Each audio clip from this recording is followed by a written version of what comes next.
정부에 이어 여당도 세월호 인양 논의를 본격화하고 있습니다. 유승민 새누리당 원내대표는 오늘 유가족들의 한을 풀어주기 위해 세월호를 인양해야 한다고 주장했는데요. 하지만 세월호 특별법 시행령을 철회하라는 유가족들의 요구에 대해서는 정부, 여당 모두 사실상은 수용 불가 방침을 세운 것으로 보입니다. 정부 여당이 처음으로 적극적인 인양 논의를 시작한 가운데 해양수산부가 세월호 참사 수습 비용을 발표했습니다. 그런데 정부 부담금뿐만 아니라 국민 성금과 민간 비용까지 다 더한 금액을 발표하면서 금액 부풀리기라는 지적이 제기됩니다. 정부가 추진하고 있는 노동시장 구조 개선안은 새로운 국면을 맞았습니다. 노동계에서는 유일하게 노사정의에 참여해온 한국노총이 사실상의 협상 결렬을 선언했습니다. 정부와 사용자가 노동계의 주장을 수용하지 않고 있다는 주장입니다. 4월 8일 수요일 뉴스K 잠시 후 시작합니다. 대한민국 돌아보면 우리들의 마음을 국민이 주인인 방송 국민TV 보이는 라디오가 탄생했습니다. 평일 저녁 시간대를 책임질 다양한 시사 프로그램, 정의로운 변호사들의 법조 뒷담화, 이런 변이 있나? 대한민국을 위협하는 가짜 안보를 해부한다. 김종대, 정욱식의 진짜 안보. 화제의 주인공을 만나 한국 정치를 해부한다. 이용마의 한국 정치. 뉴스와 토크를 아우르는 무개념 토크쇼. 김채구의 맛있는 수다. 역사 왜곡 문제를 파헤치는 진실 프로젝트. 100년 전쟁. 음악을 통한 정면 승부. 신개념 뮤직 토크 DD쇼.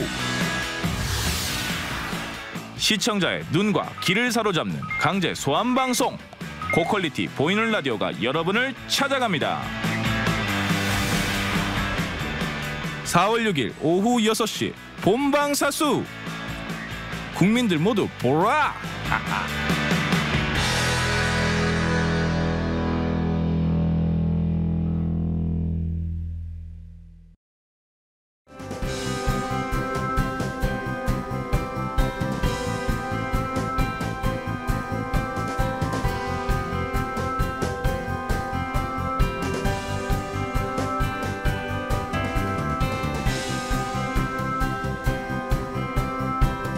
4월 6일부터 뉴스K가 퇴근길에 함께합니다. 저녁 7시, 2시간 빨라진 뉴스K. 많은 시청 바랍니다. 정부 여당은 오늘도 세월호 특별법 시행령을 폐지할 수 없다고 강조했습니다. 반면에 세월호 선체 인양 논의는 여느 때보다 활발한데요. 인양은 되지만 시행령 폐지는 안 된다는 방침을 쉽게 바꾸지 않을 것으로 보입니다. 김종훈 기자와 이 소식을 시작으로 정치권 소식 짚어보겠습니다. 안녕하십니까? 네, 오늘 유승민 새누리당 원내대표가 세월호 인양을 촉구했다고 하던데요. 국회 교섭단체 연설에서 이렇게 말했다고요? 네, 그렇습니다. 오늘 오전 열린 국회 교섭단체 대표자 연설에서 유승민 새누리당 원내대표가 세월호를 인양해 정부의 약속을 지키고 가족들의 한을 풀어드리려 한다고 말했습니다. 유승민 원내대표의 발언 직접 들어보시겠습니다. 세월호를 인양해서 마지막 한 사람까지 찾기 위해 최선을 다하겠다던 정부의 약속을 지키고 가족들의 한을 풀어드려야 합니다. 세월호 특별법 시행령, 배상 및 보상 등을 둘러싼 대립과 갈등을 치유하기 위해 정부는 진지한 자세로 임해야 합니다. 정치권은 세월호... 예, 방금 들으니까요. 인양 문제뿐 아니라 특별법 시행령, 배상 및 보상에 대한 것도 언급을 했던데요. 어느 정도로 해석할 수 있을까요? 네, 일단 언뜻 보면 유승민 원내대표의 발언은 갈등을 빚고 있는 세월호 시행령 폐기와 배보상 논의 중단에 대해 유가족의 입장에 손을 들어준 것처럼 보입니다. 이 때문에 민주연합도 공식 브리핑을 통해 유승민 대표의 합의의 정치 제안에 공감한다며 세월호 인양에 대한 의지와 세월호 특별법 시행령 개선을 정부에 촉구한 점을 특히 환영한다고 밝혔는데요. 그러나 유승민 원내대표의 발언을 자세히 따져보면 정부가 진지한 자세로 임해야 한다는 원론적인 입장만 밝혔습니다. 세월호 시행령 폐기와 배보상 중단 등에 대해 어떤 의견도 밝히지 않았습니다. 정의당은 이를 지적했습니다. 정의당은 대변인 브리핑을 통해 유승민 원내대표가 자신의 명확한 입장을 제시하지 못하고 정부 눈치 보기로 거듭하는 모습에 실망을 감추기 어렵다고 평가했습니다. 예, 무엇보다 유가족들의 입장이 중요할 텐데요. 어떤 반응입니까? 네, 일단 교섭단체 연설을 현장에서 유가족들이 지켜봤습니다. 고 전찬호 군의 아버지 전명선 4.16 가족협의회 운영위원장을 만났는데요. 전명선 위원장은 유승민 원내대표의 연설이 유기준 해양수산부 장관과 박근혜 대통령의 발언보다 진일보했다며 진정성이 어느 정도 있다고 평가했습니다. 이 사고에 대한 책임을 정부, 여당, 국가가 책임을 지고 끌고 나가야 되는데 지금 그 전에는 이렇게 다 얘기를 했죠. 일단 국민들의 여론을 모으고 그다음에 공감대를 형성해서 합리적으로 처리해야 된다라고 얘기를 다들 했어요. 근데 유승민 원내대표는 오늘 그렇게 얘기한 게 아니거든요. 국민들을 차라리 어떻게 설득을 해야지. 그리고 국가가 앞장을 서야지 왜 그 여론 형성 네, 국가가 진정성을 보여야 된다 이런 말 한 것 당연히 긍정적인데 지킬 수 있을지는 좀 지켜봐야 될 것 같고요. 그리고 인양에 대해서는 좀 활발하게 논의를 하는 반면에 시행령 폐기에 대해서는 좀 그렇지 않은가 보더군요. 네, 그렇습니다. 한마디로 정리하면 정부의 현재 모습은 혼선이라고 할 수 있습니다. 주무부처 장관과 총리, 여당 대표 등 말이 전부 다 다르게 나오고 있습니다. 우선 이완구 국무총리가 어제 세종시 국무총리 공관에서 이렇게 말을 했는데요. 이번 주 내로 세월호 유가족들을 만나겠다고 밝혔습니다.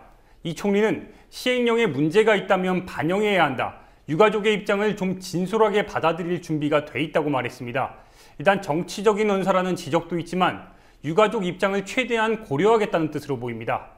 하지만 유기준 해양수산부 장관은 정부의 시행령안과 관련해 입법 예고안 전체안을 처리할 수는 없다는 점을 분명히 했습니다.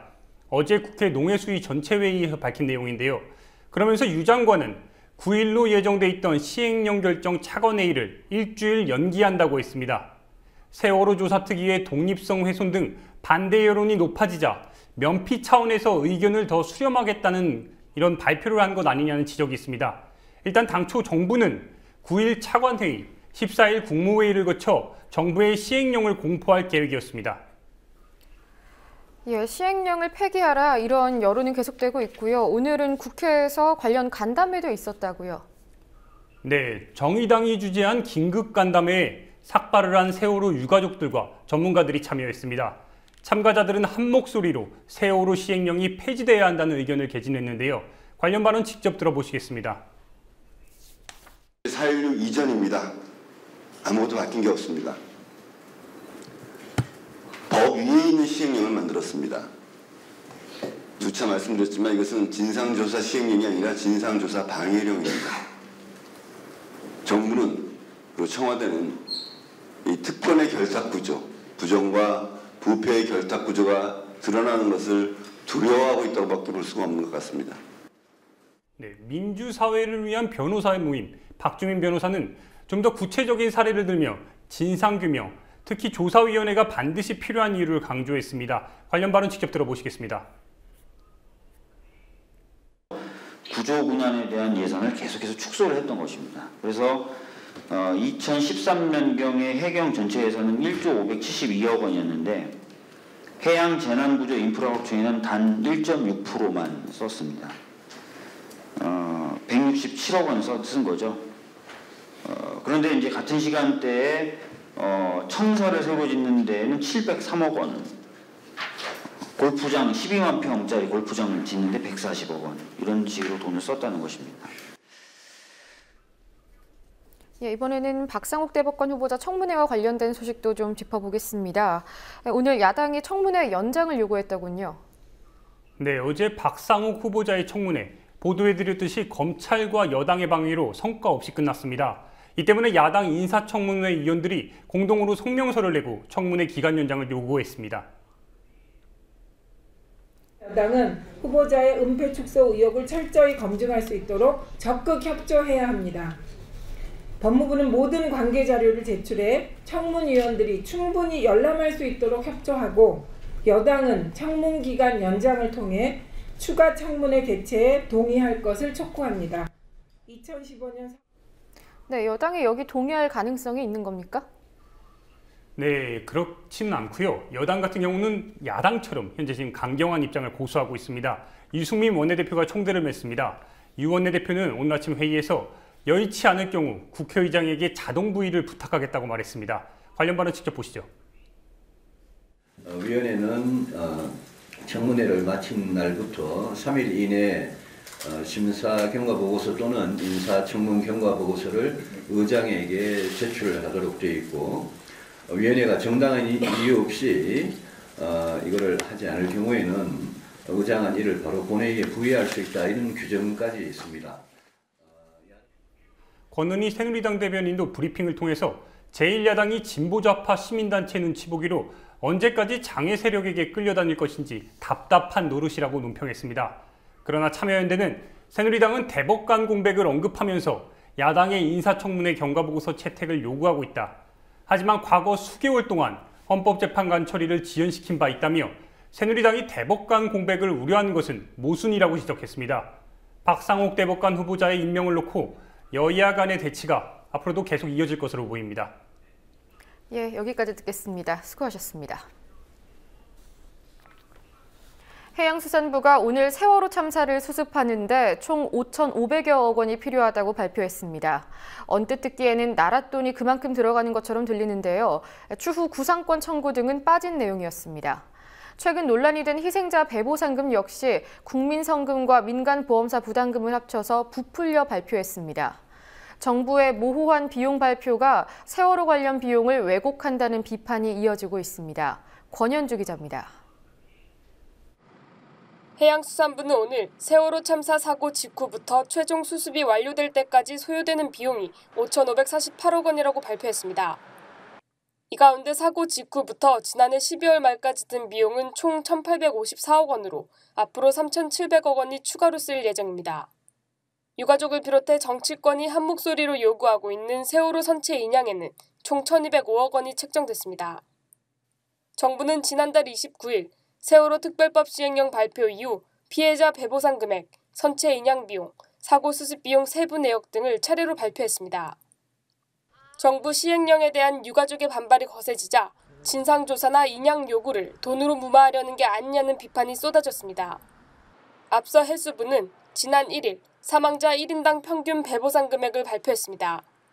그런데 정부가 발표한 총 수령액에는 국가 배상금을 포함해 국민성금으로 지원하는 위로지원금, 보험사에서 부담하는 보험금까지 포함돼 있었습니다. 국가 배상금만 따지면 단원고 학생 1인당 4억 2천만 원이 지원되는데 총 수령액으로 따지면 8억 2천만 원인데 2배 가까이 국가로부터 지원받는 듯한 인상을 풍겼습니다. 그러자 일각에서는 세월호 비용 문제를 부각시키며 인양에 반대하고 있습니다. 김진태 새누리당 의원은 자신의 페이스북에 비용이 많이 든다는 이유로 인양 반대를 주장했습니다. 정부가 세월호 참사 수습 비용을 부풀려가면서까지 부각시키는 것은 돈이 많이 드니 선체 인양까지 할 필요가 있겠느냐는 여론을 불러일으키기 위한 것이라는 해석이 나옵니다. 그러나 정부 여당이 이명박 정부 시절 수십조 원이 투입돼 대부분 허공에 날린 것으로 판명난 해외 자원외교에 대처하는 태도를 보면 인양 비용에 대한 주장은 설득력이 부족한 것으로 보입니다. 정부의 이런 부풀리기에도 불구하고 여전히 선체 인양 여론이 압도적인 것도 이런 점을 웅변한다는 지적입니다. 감사원이 지난 3일 발표한 공공기관 감사 결과 보고서에 따르면 지난 12년간 석유공사, 가스공사, 광물자원공사 등 에너지 공기업이 해외 자원 개발에 투자한 비용은 총 31조 4천억 원입니다. 이 가운데 이명박 정부에서 해외 자원 개발에 들어간 돈이 총 27조 원, 앞으로 더 들어가야 할 34조 원을 포함해 총 61조 3천억 원에 이르는 막대한 예산이 사용될 것으로 추정되지만 이 중 투자 회수 금액은 4조 6천억 원에 불과한 것으로 드러났습니다. 감사원에 의해 막대한 국민 혈세가 낭비된 것으로 나타나자 국회 자원외교 국조특위는 활동 시한을 연장해 진실규명에 박차를 가하고 있습니다. 검찰도 동시에 자원외교 비리 수사에 나서 이명박 정권을 저격하고 있습니다.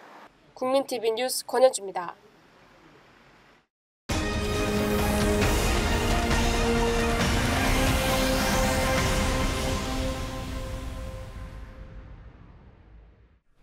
한국노총이 오늘 노사정 대화를 중단하겠다고 밝혔습니다.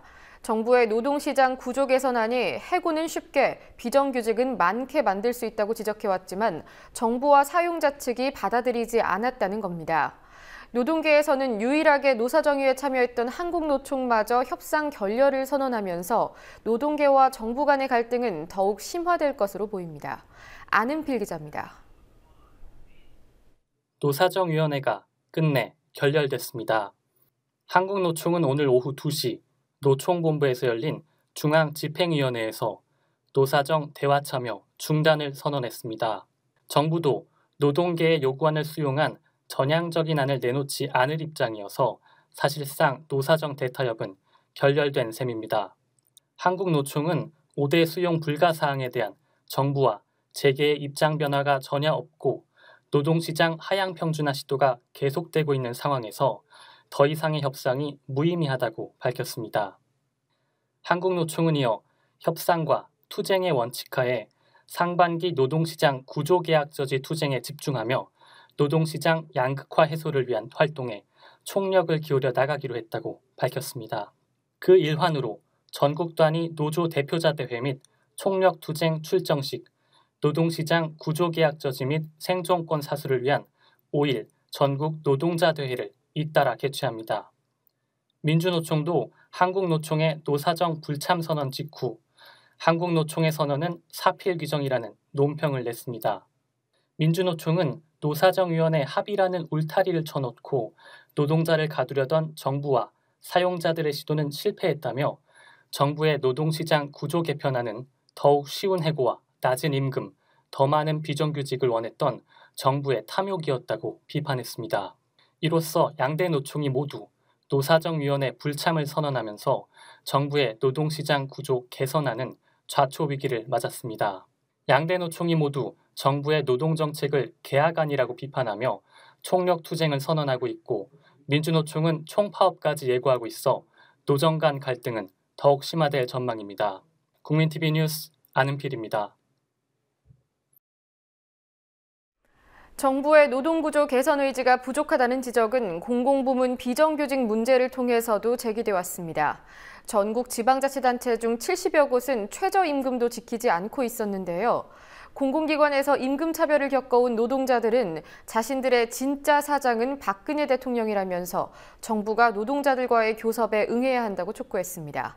성지훈 기자가 취재했습니다. 박근혜 대통령은 대선 당시 공공부문부터 비정규직을 철폐해 비정규직 문제를 해결하겠다고 공언한 바 있습니다. 하지만 정작 공공부문의 비정규직 노동자들은 최저임금에도 미치지 못하는 임금을 받거나 정규직과의 심각한 임금 격차를 보이고 있는 것으로 드러났습니다. 민주노총은 세종과 제주를 제외한 전국 245곳의 지자체 예산 편성표를 분석해 공공기관 무기계약직 비정규직 노동자들의 저임금 실태를 발표했습니다. 민주노총은 오늘 오전 청와대 인근 청운동 주민센터 앞에서 기자회견을 열고 정부가 최저임금법 위반 혐의가 있는 지자체를 철저히 조사해 공공부문 비정규직 노동자들의 임금을 인상해야 한다고 주장했습니다. 민주노총의 분석에 따르면 강원도와 경기도, 부산, 경남, 서울 등 전국 곳곳의 지자체 78곳이 최저임금법을 위반하고 있는 것으로 밝혀졌습니다. 최저임금법을 위반하지 않았더라도 대부분의 지자체는 비정규직 노동자들의 임금을 최저임금에 딱 맞춰서 지급하고 있습니다. 비정규직 노동자들의 저임금 실태가 가장 심각한 안동시의 경우 무기계약 비정규직 노동자들의 1급을 42,300원으로 책정해 2015년 최저임금의 1급인 44,640원보다 2,340원이 모자랍니다.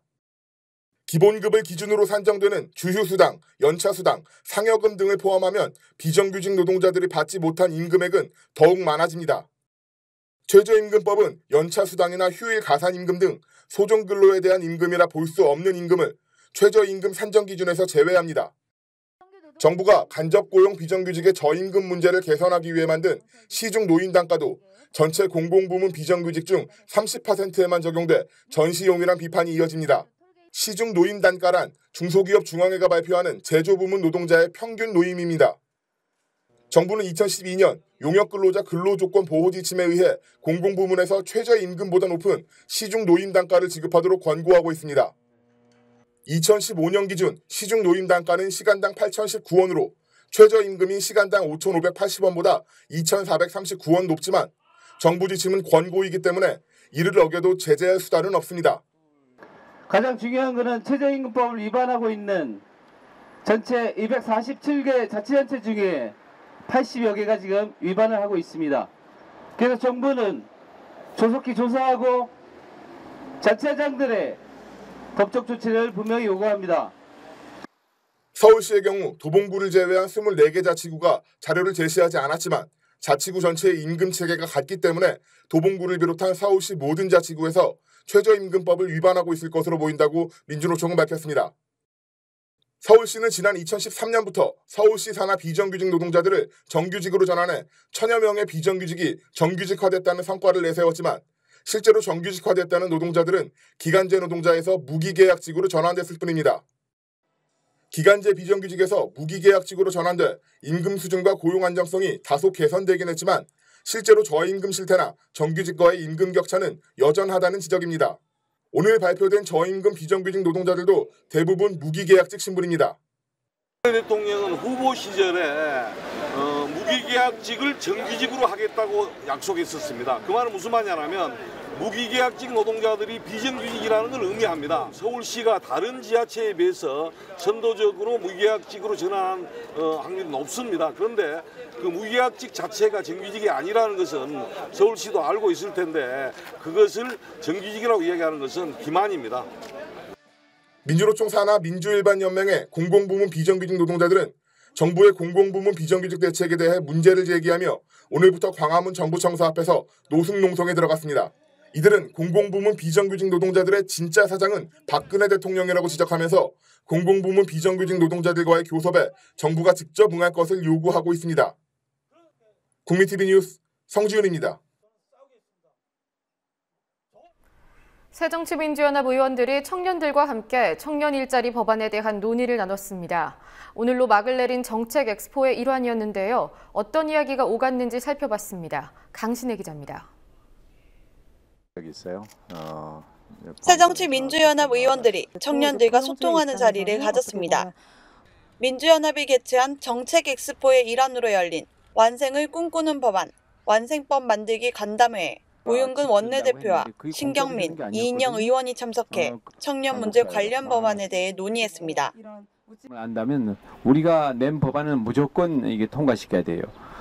우리가 장거리 3법도 얘기를 했지만 젊은이들이 대학을 졸업하고서도 일자리를 갖지 못하는 것보다 더 큰 아픔이 있을까 하는 생각이 듭니다. 더 큰 고통이 있을까. 묻지마 채용금지법과 생존임금법이 청년들 사이에서 시급히 통과해야 할 법안으로 꼽혔습니다. 묻지마 채용금지법이라 불리는 채용 절차의 공정화에 관한 법은 신경민 의원이 올해 2월 개정안을 냈습니다. 기업이 채용할 때 가족관계, 몸무게 등 업무와 관련 없는 내용을 이력서에 작성하게 하거나 면접에서 확인하지 못하도록 하는 내용을 담고 있습니다. 부모님, 심지어는 할아버지, 할머니까지 족보를 다 대야 되는 경우가 있고 결혼을 했으면은 또 처가까지 결혼을 어떻게 또 채용 대상자의 업무와 임금 등을 채용 공고에 구체적으로 명시토록 하고 불합격하면 그 사유를 고지하도록 하는 내용입니다. 떨어져야 되는 이유를 좀 밝혀주는 게 맞을 거예요. 그렇게 긴 기간 동안 다른 기회를 박탈하면서 붙잡아 놨을 때는 아웃을 할 때 밥 한 끼도 못 사 먹는 최저임금, 시급에 대한 문제점에 대해서도 논의했습니다. 사실 지금 올해 5,580원이 되어도 그 직장인들의 평균 점심값 6,500원에도 못 미치고요. 그 한 달 다 일해봐야 한 114만 원, 116만 원 이런 정도밖에 안 되고 그걸 가지고 청년들이 생존임금법이라 이름 붙인 최저임금법은 이인영 의원이 주장하는 최저임금 수준을 말합니다. 이인영 의원은 지난해 7월 최저임금이 전체 근로자 임금 평균의 50% 이상, 약 8,000원이 되도록 한다는 내용의 법안을 발의했습니다. 네, 저희들한테 가장 필요한 법안이고 통과됐으면 좋겠습니다. 청년들의 일자리 문제 등에 대해서 정부 그리고 야당과 여당 모두 한 목소리로 중요하다, 긴급하다고 말합니다.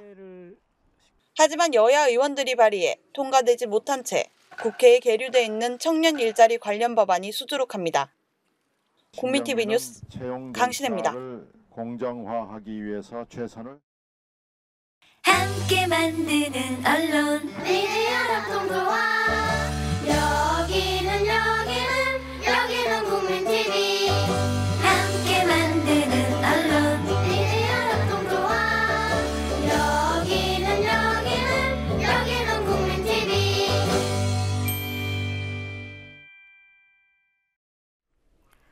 일본 후쿠시마 원전 사고 이후 세계 각국은 원전 폐기에 힘을 쏟고 있습니다. 하지만 지난 2월 우리나라는 월성 1호기의 수명을 연장하는 등 원전의 위험성을 간과하고 있다는 지적을 받아왔는데요. 20세기 최악의 원전 참사가 발생한 구소련 체르노빌을 찾아서 후쿠시마의 미래를 바라본 다큐멘터리가 내일 개봉합니다. 후쿠시마의 미래 이홍기 감독을 김현주 PD가 만나봤습니다. 그리고 조금이라도 늦거나 뭐 불편함을 작업을 하셨나요?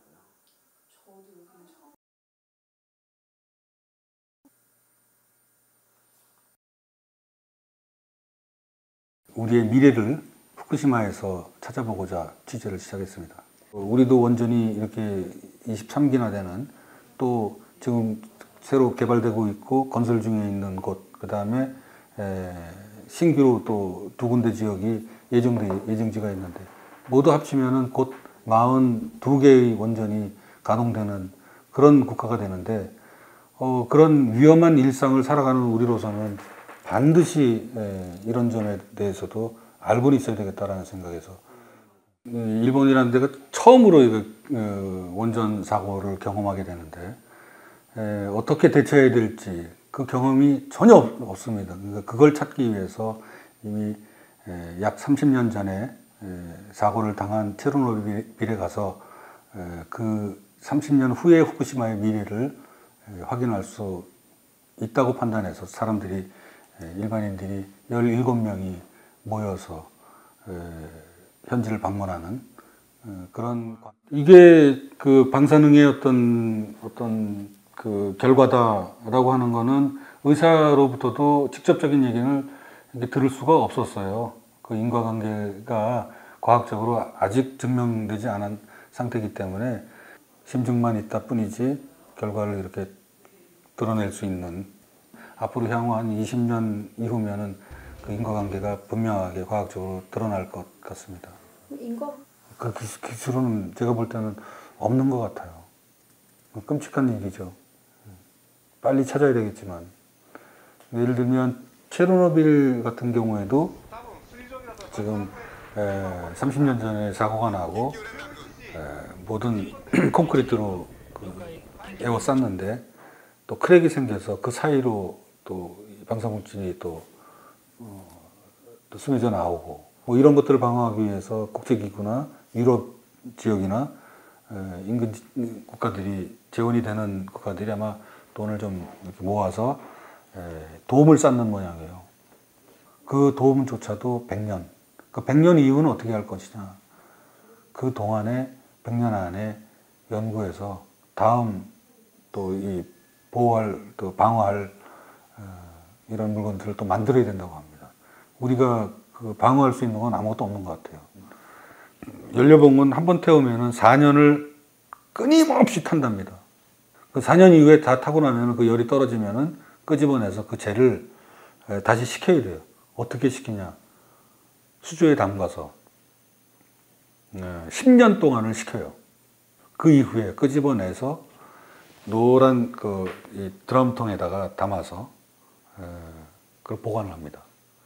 이걸 처리할 줄 알아야 되는데, 그러니까 보관할 수 있는 데가 포화 상태가 됐다는 거 아니에요? 우리 국내에도 굉장히 위험하죠. 그래서 얘기 나오는 게 그 화장실 없는 아파트다. 핵을 비유할 때 그걸 증명해 보이는 게 아닌가 일본은. 왜냐하면 원전 사고가 난 이후에 전체 원전을 가동을 안 하고 있죠. 5년째 접어들고 있는데 가동을 안 하고 있어요. 안 하고도 경제가 돌아가고 공장이 가동이 되고 가정에서도 전기를 충분히 쓰고 물론 많이 아끼고 등도 LED로 다 바꾸고 최소한의 어떤 전력만 쓰려고 노력을 하고 있습니다만은 국가 경제가 돌아간다라고 하면 증명해 보이는 거 아닌가요? 원전이 없을 때는 사람들도 역시 굉장히 평화로워 보이긴 하지만 실제적으로 이 이야기를 꺼낼 수 있는 사람은 아무도 없어요. 이야기를 꺼내는 순간 일단 눈물부터 흘리는. 후쿠시마를 떠나서 사는 사람들이 뭐 22만 집계되고 있고 22만에서 30만 이렇게 되고 있는데 가족이 일단 해체가 되고 아버지는 일을 해야 되니까 후쿠시마 인근에서 일을 하고 있고 그 오염된 지역에서 아이들을 키울 수 없으니까 아이들은 좀 더 비교적 청정 지역으로 이주를 해서 살고 있는데 또 새로운 지역으로 이주를 했다고 하더라도 새로운 그 일자리를 찾아서 일자를 나눠야 하는 새로운 지역에서 심각합니다. 그런 문제들이 지금 막 대두되고 있고 체르노빌의 원전 사고는 인류 어떤 최악의 위험을 경고한 사건이었다라고 본다면 후쿠시마는 원전의 어떤 위험성조차도 망각한 사람들에게 전하는 마지막 경고가 아닌가. 그러니까 30년이 지났고 또 이번 4년이 지났고 뭐 했다고 하더라도 그 대응책은 아무도 마련하지 못했다는 게 현실이 아닌가. 그게 결론입니다.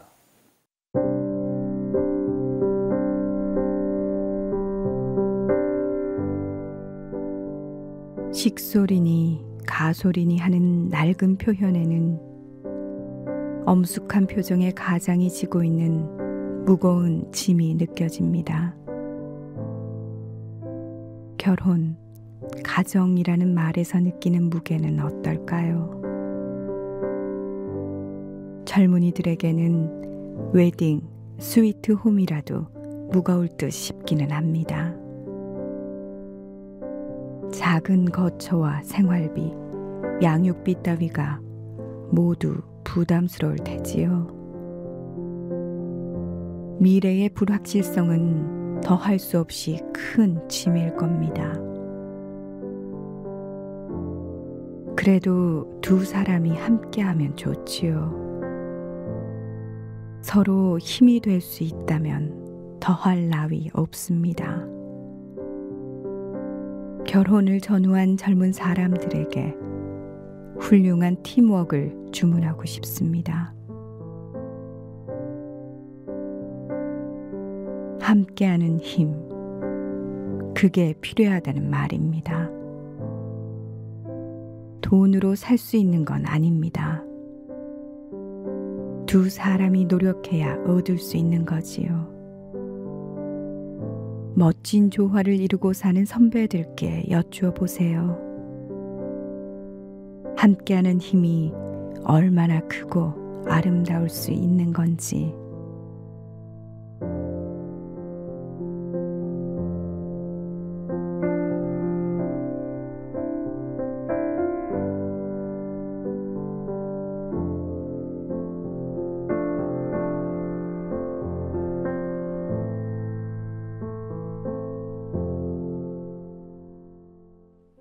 (4월 8일) 수요일 뉴스 마치겠습니다. 시청해주셔서 고맙습니다.